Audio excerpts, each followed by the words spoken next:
This is a letter from Lyle Ferris to the Harold Osborne family, dated January 1945. This is from a 10-foot-long scroll that was discovered by Lyle Ferris's great-niece, Laura Deal. She had it transcribed and shared it. This transcription has been illustrated to enhance the narrative.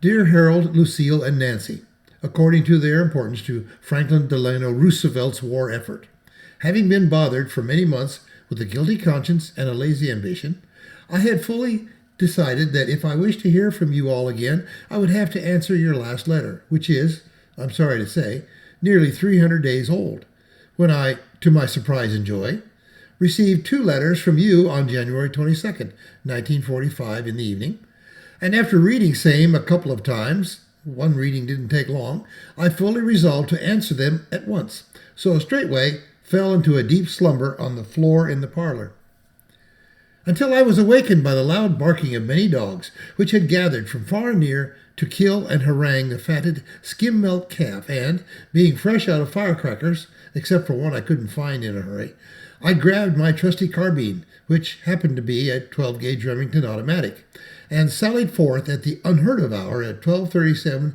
1/2 a.m.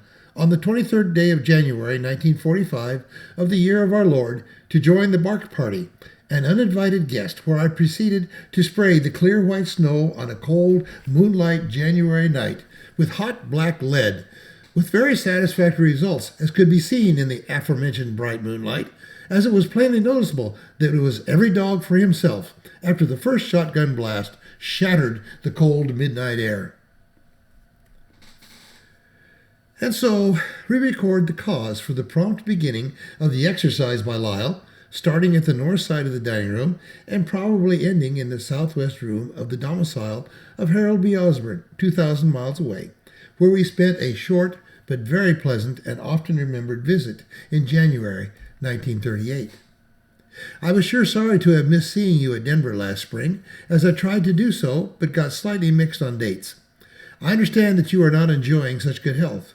I'm very sorry, and I would sure try, if I were you, to find out why, and also to try and ignore the woods, as it seemed to me that you had a very ideal location and home and such lovely weather. I have been thinking ever since that is the place where I would like to sit down and grow old. Only I find that I'm growing old without sitting down. I hope you have found out what was wrong and can get fixed up.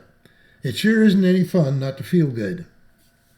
According to my latest unabridged memory that was recorded over 100 years ago, when my father was probably only a twinkle in my grandfather's eye, John Deere was the poor fish that invented the steel plow that has caused so many long hours of slow, tedious work on the farm ever since. Thank goodness that is passing. We have 2 tractors that will each plow 1.5 acres an hour, and then we have just acquired a Ford tractor that will plow about 1 acre an hour, and, best of all, we don't plow very much anymore, some in the fall for wheat. The Ford takes the place of a team of horses. We only have 3 horses, and one of them is a riding horse with a fistula, and is much more satisfactory. It will do anything the other tractors will do, only not as fast. It is Greta Lee's 4-H project for next summer. Instead of sitting in the house all summer doing some sewing by hand, the sewing machines were invented many years ago to do much faster and better, she's going to get out in the sun and wind and dirt and live with the rest of the living things. She drove it all around at Xmas time, and when she was home, helping me haul hay and corn into the cattle east corral. Lylan was down at his wife's folks at that time, and she made a pretty good hired man. I enjoyed looking over the program of the concert in La Jolla High School Band and thought, how nice. And I would have sure liked to have been there to have heard and seen it. I had planned to be in Denver on the 19th, but I was going out with a truckload of corn on the 18th and bring back a load of coal. That way I combined business with pleasure and make some money. But by the time I got a corn grinder overhauled and truck ready, it was night, and had been foggy, with fog and cold air forecasted for the next 2 days all over the central states. Fog is bad, but if it turns cold and begins to freeze on the windshield, it is just too bad. I was afraid I couldn't drive fast enough with 12,000 pounds of corn behind me to get there in time for the East High School Glee program, so I stayed at home and got some more work done. Was out to Denver twice last fall. Once when Greta played at Chapel House, whatever that is. Anyway, she played what she called some long-haired music. Would like to have the two girls, Greta Lee and Nancy Ann, get together with their horns. They say those horns go well together.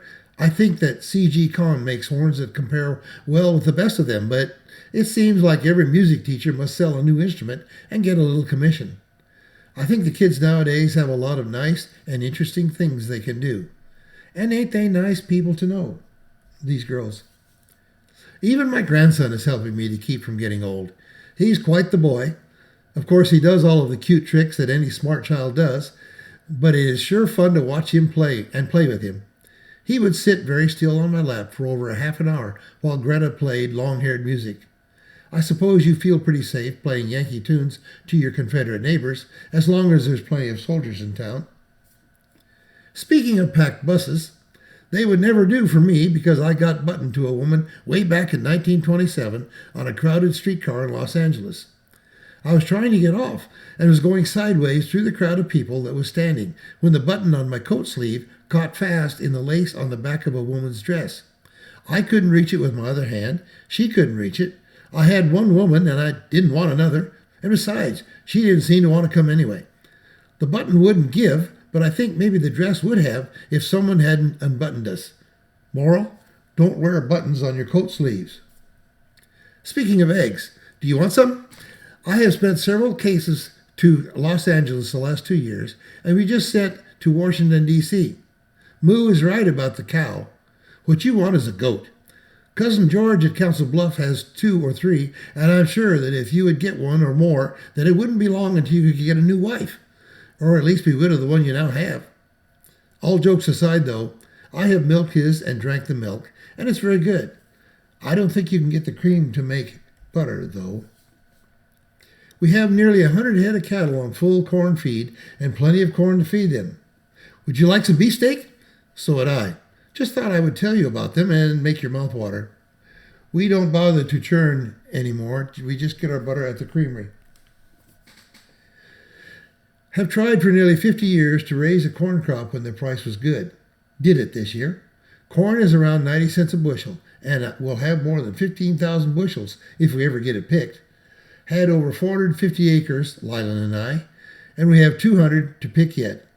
All corn cribs are getting full, and we can't shell and sell as all elevators are full, and they can't get boxcars fast enough to move it. We weren't the only ones that raised corn in Nebraska. Wheat and oats didn't amount to much this year, but wheat looks good for next year. Corn carries a lot of moisture, and if piled on the ground with snow on it every few days, it will get so wet that it will spoil when the weather warms up. That's the reason of the heavy marketing of it now. I think we can handle ours all right, though, and the longer it stands in the field, the better it dries. Only I was supposed to be living in Denver by this time. This hybrid corn we plant now seems to stand up and hold on to the ears all winter through the wind and snow, so there isn't much loss that way. Moved the stock cattle 3 miles today from one stock field to another without riding a horse. We have a Model A Ford sport car with a Model T truck axle under it. No fenders or body, just a seat for one man on a toolbox. Has 9 speeds forward and 3 in reverse and a drawbar on it. Our own concoction, and have about $35 invested in it. Tires are from a junkyard and carry no weight, so don't bother at all.